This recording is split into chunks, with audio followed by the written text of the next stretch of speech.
Hi there, welcome back on Civil Abhyas. Today we are going to discuss about the orientation of a column. So orientation of a column किस तरह से आप orientation decide करते हैं इसकी आज हम बात करेंगे. So along with that we are going to discuss some other points like the various considerations involved in it and major and minor axis क्या है, एक्सिस ऑफ बेंडिंग क्या है, okay, and then economical aspects and the role of the moment of inertia. Okay, actually a lot of students have asked me that how to decide the orientation of a column. Column को किस direction में हम place करेंगे, एक general सा question बहुत सी बार पूछा गया है स्टूडेंट्स के द्वारा. So I will clear this doubt today in this particular video. We are going to make it more clear with the help of these points. Okay, so let's begin.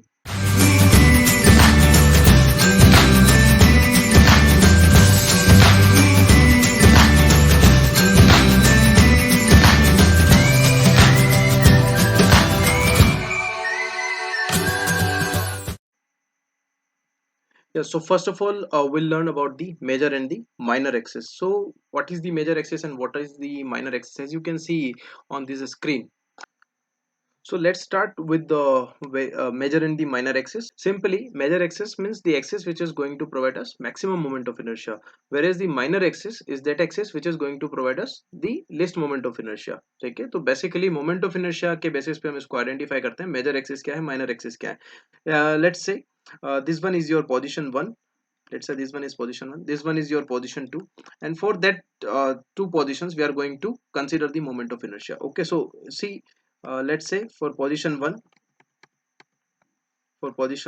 let's say this one is nothing but the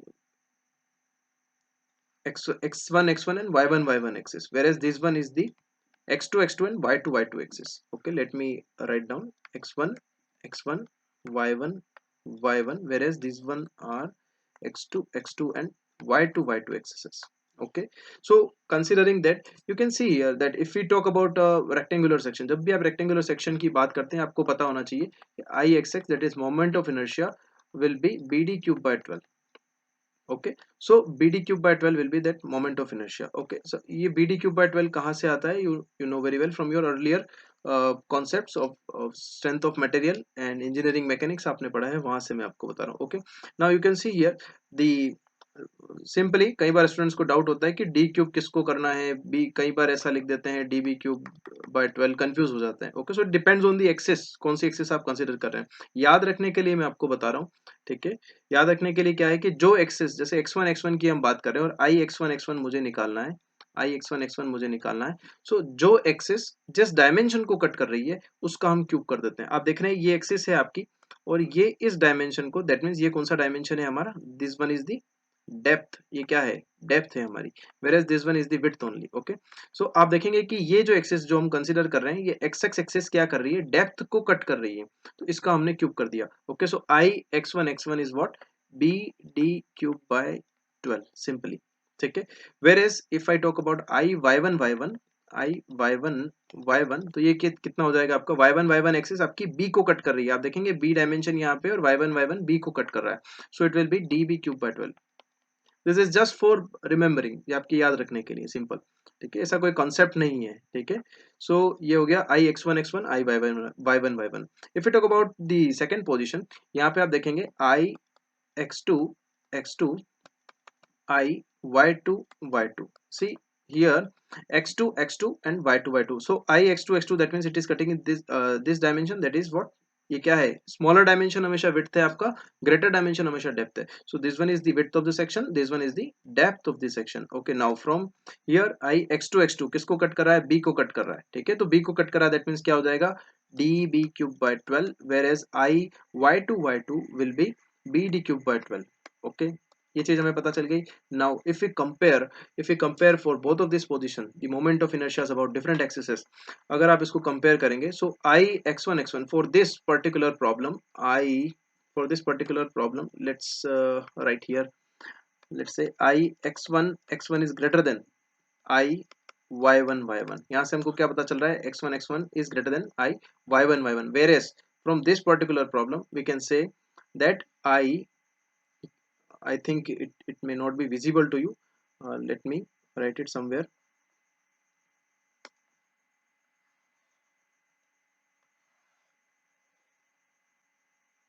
yes. So these are the values for this P2 figure. Okay, so P2 figure के लिए जो values हैं I x2 x2 और y2 y2 की मैंने यहाँ लिख दी. Okay, now from here you can consider that I y2 y2 for figure uh, or for the position P2 you can see that I y2 y2 is greater than I y1, oh sorry, I y2 y2 is greater than I x1 x1. Okay, what does it means? It simply means, see here, that for the position 1, what is happening there, that x1 x1 as it is greater than y1 y1. Okay, the moment of inertia about x1 x1 is greater than y1 y1, so your x1 x1 will be major axis. Okay, it is the major axis, whereas the y1 y1 will be what, the minor axis.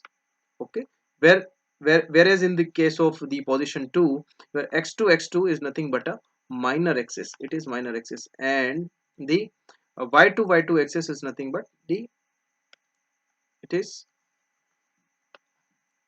the major axis. Okay, so it depends on the particular orientation, that which axis is going to be the major axis, which axis is going to be minor axis. Okay, so irrespective of position, if you talk about in general sense, then the axis which is actually perpendicular to the depth will always be your major axis. Okay, so keep this thing in your mind. Okay, तो इसका ये जो बताने का मेरा मकसद था वो यही था कि आपकी डेप्थ के परपेंडिकुलर जो एक्सिस होगी, सेक्शन की डेप्थ के परपेंडिकुलर जो एक्सिस होगा, that is your major axis always. Okay, because it is going to provide us maximum moment of inertia. Fine, now we are proceeding towards the orientation of a column. Orientation की तरफ चलते हैं. तो जब भी हम orientation की हम बात करते हैं तो आपको दो क्राइटेरिया ध्यान में रखने हैं. ठीक है, first is the architectural consideration, second is the structural consideration. अब आर्किटेक्चरल कंसिडरेशन क्या होता है? Architectural consideration means simply from architects point of view, how much space you will required, how much free space you require for the free movement, how you arrange the column for the let's say for the better aesthetic over there. Okay, so these are all the architectural consideration. ठीक है, तो इनको ध्यान में रख के जब आप कॉलम का ओरिएंटेशन कर रहे हैं, that is the architectural consideration. Where जब आप बात कर रहे हैं स्ट्रक्चरल कंसिडरेशन की, तो स्ट्रक्चरल कंसिडरेशन के अंदर क्या आता है, that is the stability, the strength of the section. Okay, that we are going to consider. Okay, so that is from the structural point of view.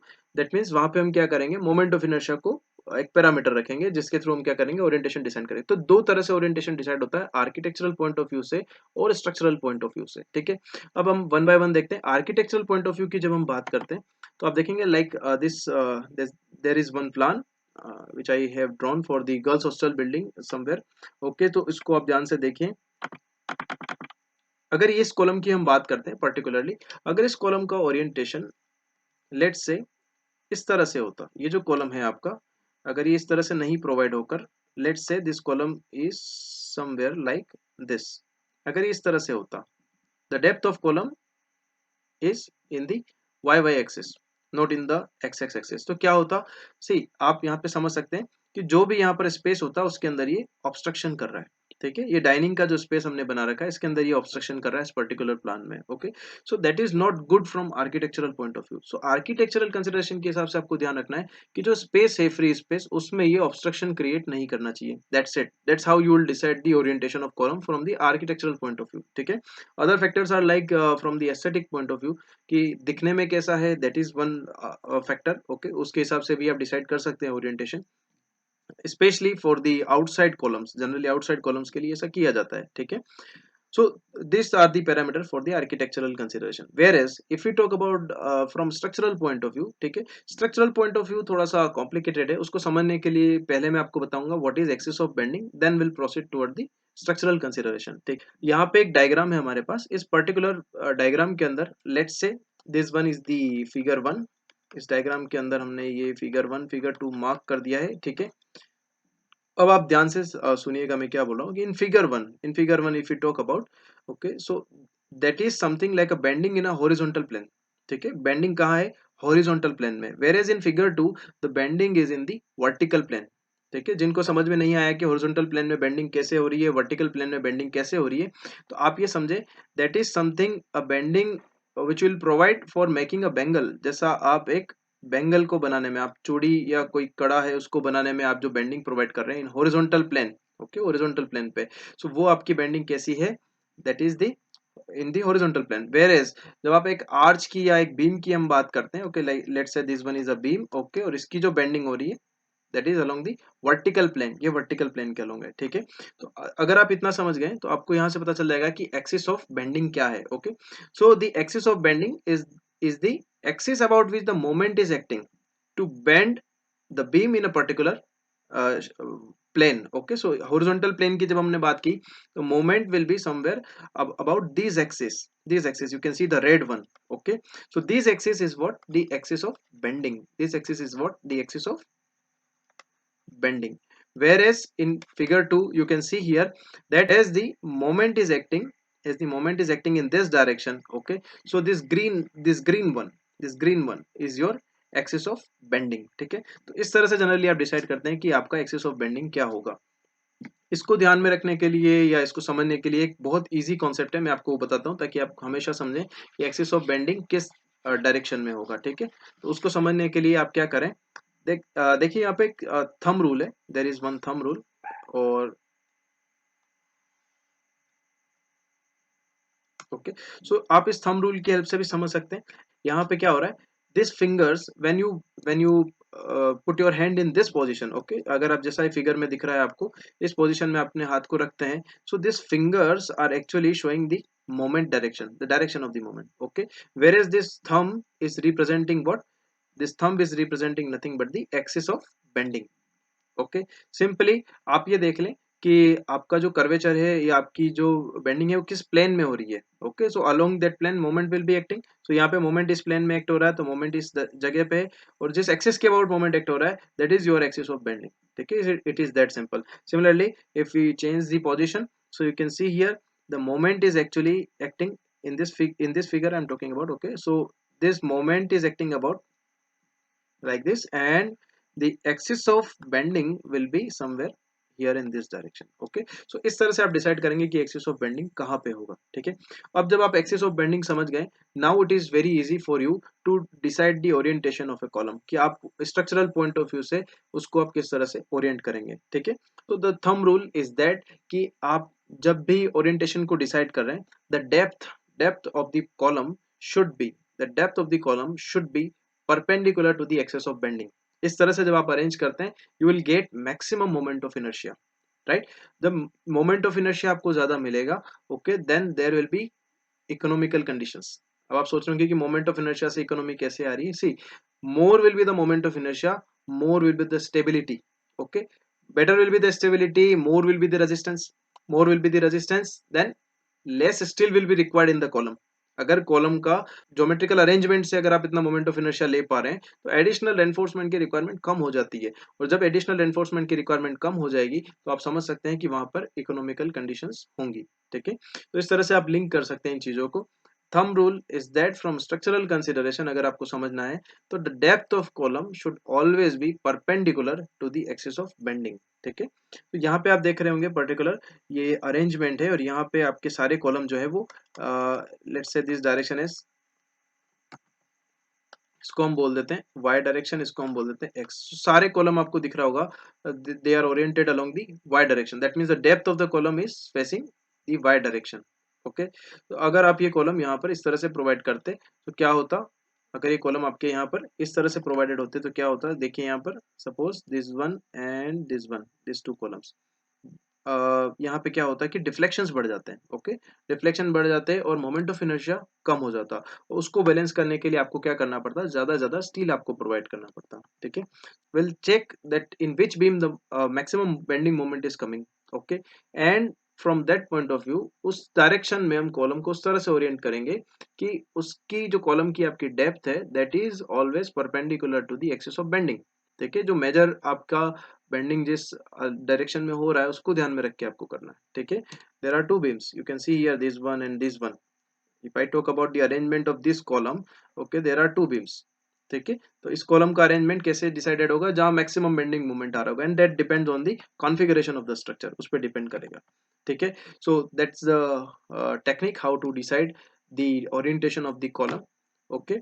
There is one more thing, अगर आप में से किसी को नहीं पता हो कि मोमेंट ऑफ इनर्शिया का क्या रोल है, जब आप स्टार्ट कर रहे थे 11th 12th में साइंस के बारे में तो आपने पढ़ा होगा लॉ ऑफ इनर्शिया, राइट? सो हिंदी में उसको बोलते हैं जड़त्व का नियम। तो आपने वहां सीखा होगा that if something is in the moving state, that will continue to move.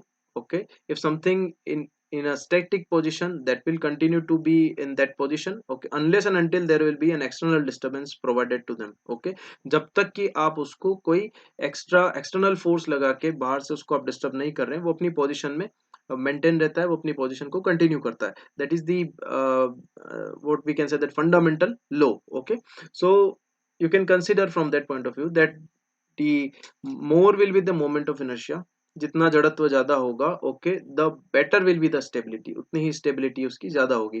तो आप हमेशा ज्यादा मोमेंट ऑफ इनर्शिया के लिए डिजाइन करते हैं, न कि कम मोमेंट ऑफ इनर्शिया के लिए। ठीक है, जितना मोमेंट ऑफ इनर्शिया ज्यादा होगा उसके एडिशनल एडवांटेजेस, जैसे आपका स्टील कम हो जाएगा, स्टील कम हो गया तो आपकी डिजाइन क्या होगी, इकोनॉमिकल होगी। फाइन, सो दैट्स हाउ हम इसको डिसाइड करते हैं। One more question I think that may be in your mind कि तो फिर क्या हम सिर्फ स्ट्रक्चरल पॉइंट ऑफ व्यू से इसको इस तरह से ही प्रोवाइड करते हैं, क्या कभी इस तरह से हम प्रोवाइड नहीं करेंगे? Will provide them, but we have to provide some extra reinforcement over there. Okay, so that depends on the architectural consideration from the structural consideration. Okay, इस तरह से आप उसको डिसाइड करते हैं। So that's it from my side in this video. Thank you.